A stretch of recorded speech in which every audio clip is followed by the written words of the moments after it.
Hello বন্ধুরা, আজকে আমি একটা চিড়িয়াখানা খুলেছি। সেই চিড়িয়াখানার মধ্যে পশু পাখি কিছুই নাই, তাই আমি পশু ও পাখি আনতে যাব আমাদের অ্যামাজন জঙ্গলে। তোমাদেরকে আমি আমার চিড়িয়াখানাটা একবার ঘুরিয়ে দেখিয়ে দিচ্ছি। এই দেখো আমার চিড়িয়াখানা, এখানে এখনো কিছুই নেই। আমি তাড়াতাড়ি করে যাব আমাদের অ্যামাজন জঙ্গলে পশু পাখি আনতে। এই দেখো কত বড় বড় খাঁচা, এই খাঁচার মধ্যে দিয়ে ওই আমার পশু পাখিদেরকে বন্দি করে রাখবো। আমি তোমাদেরকে আরও দেখাচ্ছি কত খাঁচা আছে। এই খাঁচাগুলোয় না এমনভাবে বন্দি করব যাতে পশু পাখিরাও আমার পোষ মেনে যায়। কেন জানো? কারণ আমি পশু পাখিদের দুঃখ কষ্ট দিতে চাই না, ওদেরকে শুধু আমার চিড়িয়াখানায় এনে রাখতে চাই, যাতে আমার চিড়িয়াখানায় অনেক লোক আসে ও পশু পাখি দেখে। ওরা তো আর অ্যামাজন জঙ্গলের ভিতরে ঢুকে পশু পাখি দেখতে পাবে না, ওই জন্যে। তো আমি তাড়াতাড়ি করে এখন চলে যাই অ্যামাজন জঙ্গলে। তো বন্ধুরা, অ্যামাজন জঙ্গলে যে দেখা হচ্ছে, তো আমি এই দেখো অ্যামাজন জঙ্গলে চলেছি। আর অ্যামাজন জঙ্গলের সামনে যে নদীটা আছে না, ওই নদীটাও আমি পার করে ফেলেছি, দেখতেই পাচ্ছ। আর আমি যে প্রো বাইক রাইডার না, তোমরা দেখেই অবাক হয়ে যাবে। না, দেখে অবাক হতে হবে না, শুনে অবাক হয়ে যাবে। এই দেখো আমি অ্যামাজন জঙ্গলে ঢুকে পড়েছি।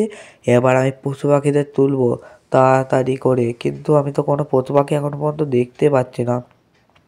আমি আমার বন্দুকটা নিয়ে নিই, হঠাৎ করে যদি কেউ চলে আসে তখন তাদেরকে সামলাতে পারবো না। তাই বন্দুকের ভয় দেখিয়ে ওদেরকে আমি আমার চিড়িয়াখানায় নিয়ে যাবো। তারপর ওদেরকে এমন খাবার দাবার দেবো না, ওরা ভয়েতেই আমার কাছে পোষ মেনে যাবে। আর এই দেখো কথা না বলতে বলতেই আমার সামনে কত পশু পাখি আছে। এই তোরা চল আমার চিড়িয়াখানায়। কেন, তোর কথা শুনে কি সব জানাই দিতে হবে নাকি? তুই কে রে? এই জঙ্গল থেকে ভাগ, নাহলে মেরে কেটে কেটে দেবো। কি তোরা আমায় এত বড় কথা বলছিস? দেখবি এক্ষুনি আমার বন্দুকে গুলি কত জোর আছে, তোদেরকে মেরে এক গুলিতে উড়িয়ে দেবো। আমরা জঙ্গলের পশু, আমাদের উপর অত্যাচার করছো? বেশি কথা না বলে চল। না না না। নে তাহলে গুলি খেয়ে মর। বাঁচাও বাঁচাও। কিরে তোরা যাবি তো, না তোদেরকেও দেবো একটা করে টক্সিন?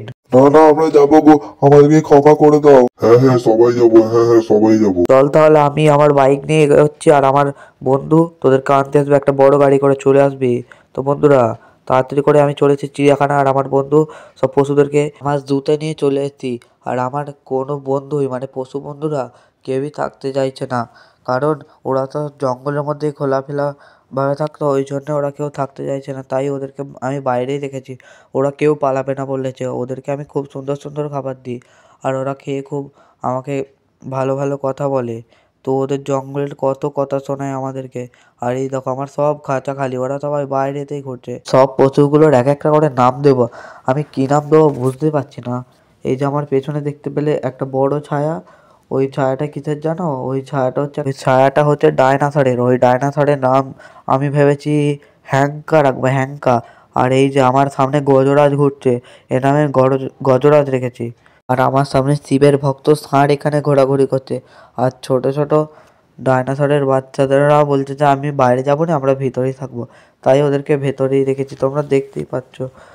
তো আরও আমার খাঁচা আছে, আর খাঁচাগুলোর মধ্যে অনেক অনেক রকমের পশু আছে। এই দেখো আমার গজরাজ এখানে ঘোরাঘুরি করছে।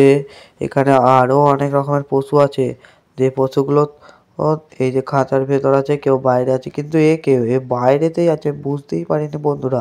আমি ভাবছিলাম যে ভেতরে আছে মনে হয়। এই দেখো কত বড় বড় ডাইনোসর, আর এই যে আরও কত ডাইনোসর। এছাড়া আমার কাছে এখন তো কোনো পশুই নেই, তো আরও পশু আনবো বন্ধুরা এই চিড়িয়াখানায়।